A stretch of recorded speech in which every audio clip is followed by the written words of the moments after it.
जय हिंद दोस्तों।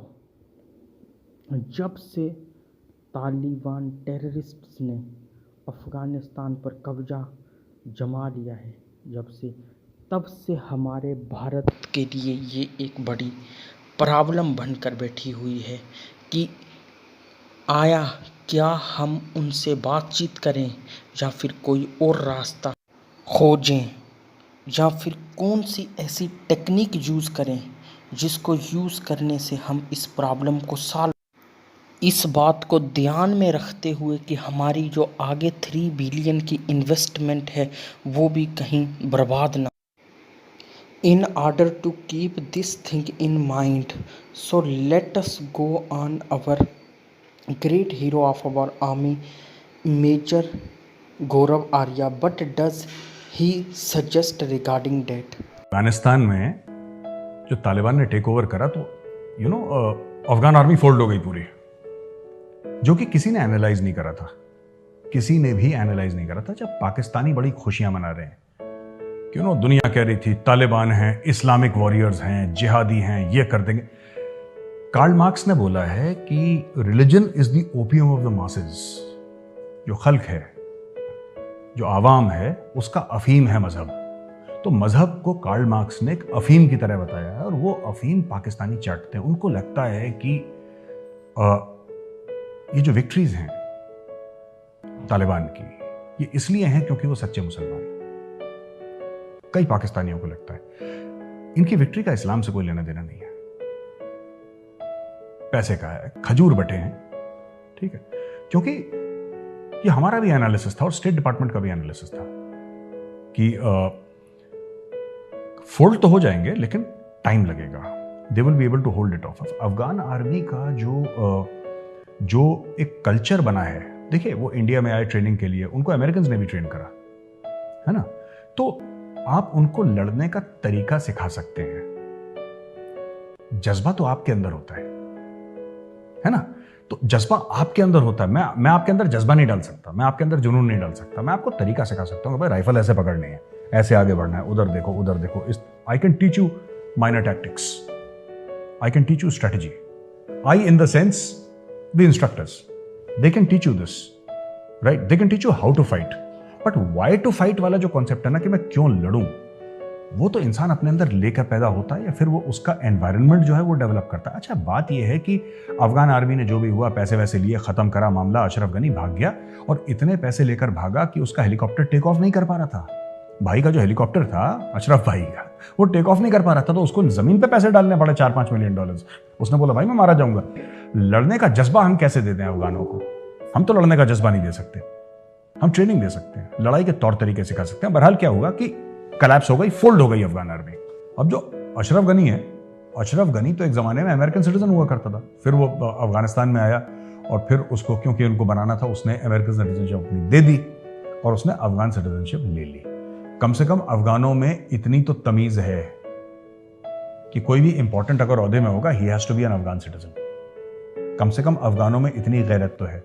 पाकिस्तानियों का तो नेशनल सिक्योरिटी एडवाइजर अमेरिकन है यार, वो पाकिस्तानी सिटीजन ही नहीं है, या कम से कम उसके पास ग्रीन कार्ड है अमेरिका का, अगर फुल फ्लेज सिटीजन नहीं है तो। मैं ये कहना चाहता हूं कि देखो, बात यह है कि ये जो नाम मैंने लिए ना, ये सब नदन अलायंस वाले लोग हैं। अब अहमद शाह मसूद तो नहीं रहे, उनका बेटा जो है अहमद मसूद, वो पंजशेर में बैठा हुआ है। अमरुल्लाह सलेह वहां पे पहुंचा।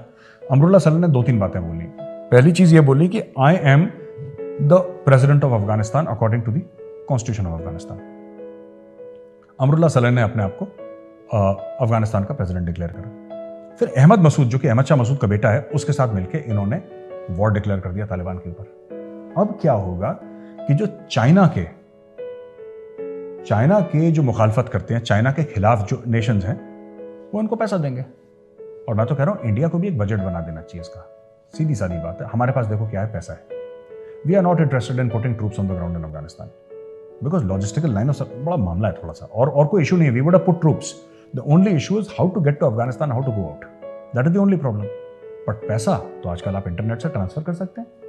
हर महीने $100 मिलियन आप दे दें। इंडिया के लिए $1.2 बिलियन ईयर कुछ भी नहीं है, ये भगोने की खुरचन है नीचे से, ये कहीं से निकल जाएगी। ठीक है, भारत के लिए खुरचन है ये, खुरचन। जो पतीले के नीचे जब बिरयानी खुर्च के निकालते हैं ना, वो वाली है भारत के लिए। थोड़े खुर्चन का एक छोटा सा टुकड़ा, $1.2 बिलियन ईयर। आप अहमद मसूद को बोलें कि हम तुम्हें हर महीने $100 मिलियन देंगे, 100 मिलियन, 1 तारीख को तुम्हारे अकाउंट में हिट कर जाएगा।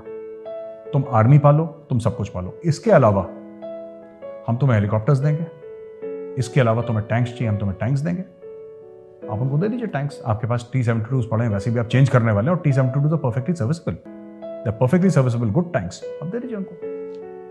अब आप पहुंचाएंगे कैसे, ये आपको देखना पड़ेगा।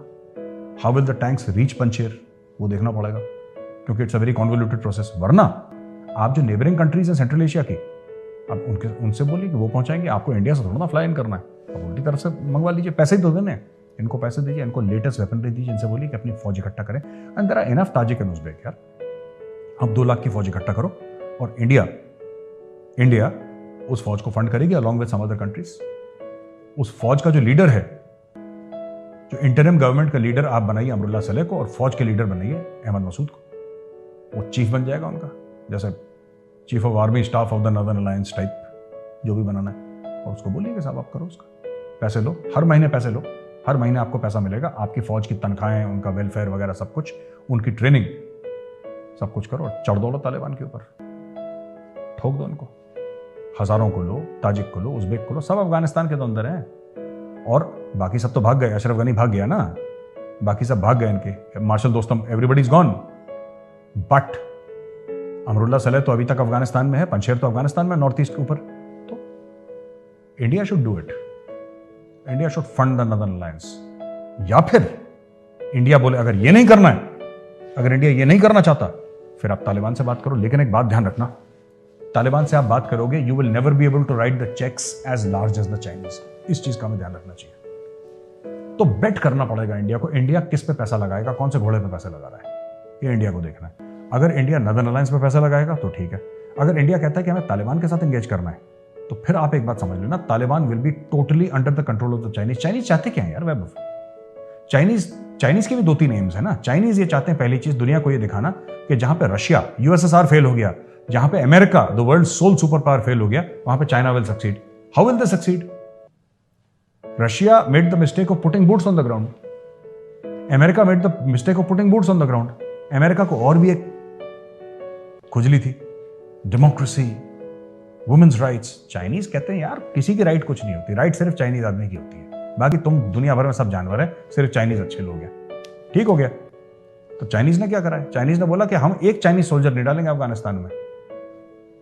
तुम्हें कितने चाहिए? साहब मुझे 10 मिलियन चाहिए। ये लो 20 मिलियन, मुंह पे पैसे ठूस है, जमीन पर पड़े रहो, जब हम बोलेंगे तब भौंकना, जब हम बोलेंगे पूछ लाना। कहानी खत्म। ये चाइनीज मॉडल है। कहीं पे भी दुनिया में किसी भी 50-60 मुल्कों में जहां पे भी चाइना ने इन्वेस्टमेंट करी है, चाइना ने एक चाइनीज सोल्जर नहीं डाला वहां पे। Money talks. और जो अफगान आर्मी पैसे के लिए अपने मुल्क को बेच सकती है, भाई एक ही घर में 2 लड़के हुए, एक बेटा तालिबान चला गया, एक बेटा अफगान फौज चला गया। तो आपको क्या लगता है, एक बार इख्तिदार में आ गए और एकदम सेटल हो गए? देखो बकरा जब कटेगा तब बटेगा। अभी तक तो बकरा बड़ा ही हो रहा था, मोटा हो रहा था, अब बकरा कट गया है, अब बटेगा। और इसमें कई सारे तालिबान में ऐसे लोग होंगे, कमांडर्स होंगे, कि वॉरलॉर्ड्स वाली कंट्री है ना ये, उसमें कई लोग होंगे जो डिससेटिस्फाइड होंगे कि भैया मुझे तो गोल रोटी चाहिए थी, तुमने मुझे चीथड़ा दे दिया। को बोलेगा साहब मुझे रान का पीस चाहिए था, आपने तो मुझे कुछ और ही किया, आपने पूंछ पकड़ा दी सैली में, पूंछ का क्या करूंगा। It is like that. बकरा जब कटेगा तब बटेगा। अब कट चुका है बकरा, अब बटने में कई लोग, because you can not make everybody happy. Everybody has got an outside sense of his own contribution to the cause.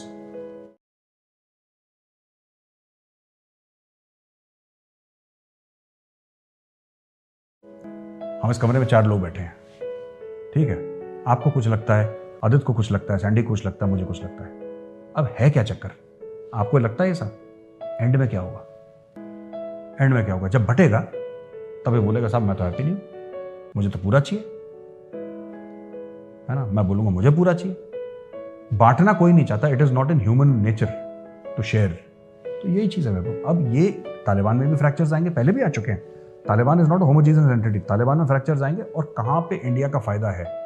India को ये ज्यादा मोरालिटी करते हैं ना, ये नॉर्थ ब्लॉक वाले, मुझे तो पसंद नहीं आती बात यार कि मैं सही बता रहा हूँ कि we are the land of Gandhi and Buddha, वो ना अपने सूट वूट पहन के आते हैं, लाल टाई लगा के, यहाँ पे पॉकेट स्क्वायर लगा के, and we believe in the values of non violence and ये मत बोलो, ये मत बोलो, ये सब ये देश के लिए हानिकारक है। This is like a packet of cigarettes, पीते हुए अच्छा लगेगा, फेफड़े गल जाएंगे।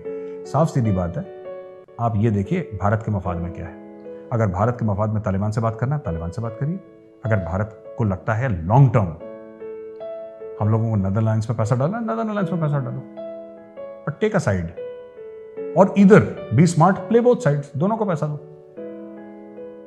दोनों को पैसा दो, कुर्सी में बैठो, पिक्चर देखो, सामने से पॉपकॉर्न देखो, कौन सी साइड जीत रही है, जो जीतेगी उसको थोड़ा सा ज्यादा दे देना, पैसे दोनों को देते रहो, ये भी एक चीज है। So it is the way we look at it and it is the way we want. I think India will not leave Afghanistan. देखो हिंदी में हम सब लोगों ने पढ़ा, रेगिस्तान की पूर्ति आपने पढ़ी होगी ना, फिल इन द ब्लैंक्स। अगर आप चले गए अफगानिस्तान से तो कोई ना कोई पैर वहां पे जमा लेगा। और अफगानिस्तान से कश्मीर कितना दूर है आपको पता है? Actually it is less than 200 kilometres. वो ठीक है, वो पाकिस्तान ऑक्यूपाइड कश्मीर और गिलगिट बाल्टिस्तान बीच में है, but Afghanistan to Kashmir is not very far, बगल में ही है, स्टोन्स थ्रो है, लिटरली स्टोन्स थ्रो है। Speaking in strategic terms it is a stone's throw. आप ऐसा पत्थर फेंके कश्मीर में गिरता है। तो आपको अफगानिस्तान में इन्फ्लुएंस मेंटेन करना पड़ेगा कश्मीर को स्टेबलाइज करने के लिए और सेंट्रल एशिया जाने के लिए। Afghanistan is geo strategically and Pakistan has been isolated. सब लोगों ने अफगान तालिबान से बात करी, ठीक है, दोहा में पाकिस्तान का इनपुट था, इसमें कोई डाउट नहीं है, पाकिस्तान ने कोशिश करी सब, अब सब मिल गए, सब लोगों ने विजिटिंग कार्ड एक्सचेंज कर लिए, अब पाकिस्तान को कोई पूछ नहीं रहा। पाकिस्तान को जो लाहौरी मीडिया रो रहा है, क्योंकि तालिबान को जब फोन आता है ना, तो वो जो तालिबान को अफगानिस्तान में कॉल आता है वो रावलपिंडी के थ्रू नहीं आता या इस्लामाबाद के थ्रू नहीं आता, वो डायरेक्ट आता है। तो मुल्ला बरादर पहुंचा है काबुल, मुल्ला बरादर किस तरीके से पहुंचा है? वो डायरेक्ट काबुल पहुंचा है, वो थोड़ा ना गया था वहां पे सलाम ठोकने के लिए कि जनाब आप जनरल बाजवा हैं, तोहफा कबूल कीजिए, उसने ऐसा नहीं बोला। He took a flight, he reached Kabul. फिर ईरान उनसे बात कर रहा है, ईरान के तो मफाद में था कि ये लोग खाली करें यहां से, अमेरिकन प्रेजेंस उसको खलता था अफगानिस्तान में। ईरान से डायरेक्टली बात कर रहे हैं, तजाकिस्तान से डायरेक्टली बात कर रहे हैं, इंडिया से डायरेक्टली बात कर रहे हैं, अमेरिका से बात कर रहे हैं, रूस से बात कर रहे हैं, और ये जितने भी मुल्क तालिबान से बात कर रहे हैं, कोई भी पाकिस्तान के थ्रू बात नहीं कर रहा है, ये डायरेक्ट पाकिस्तान तालिबान से बात कर रहे हैं। तो तालिबान को अब इसका भी चस्का लग गया है। और ये जो पूरा तालिबान ड्रामा कर रहा है ना, औरतों को कह रहा है कि आप जाओ ऑफिस में काम करो, हिंदुओं और सिखों के साथ तालिबान के लीडर चाय पी रहे हैं कि आप चिंता मत करिए, आप भी हमारे भाई हैं, आप फिक्र ना करें, हम आपका ख्याल रखेंगे। ये स्क्रीन सेवर है दुनिया को दिखाने के लिए।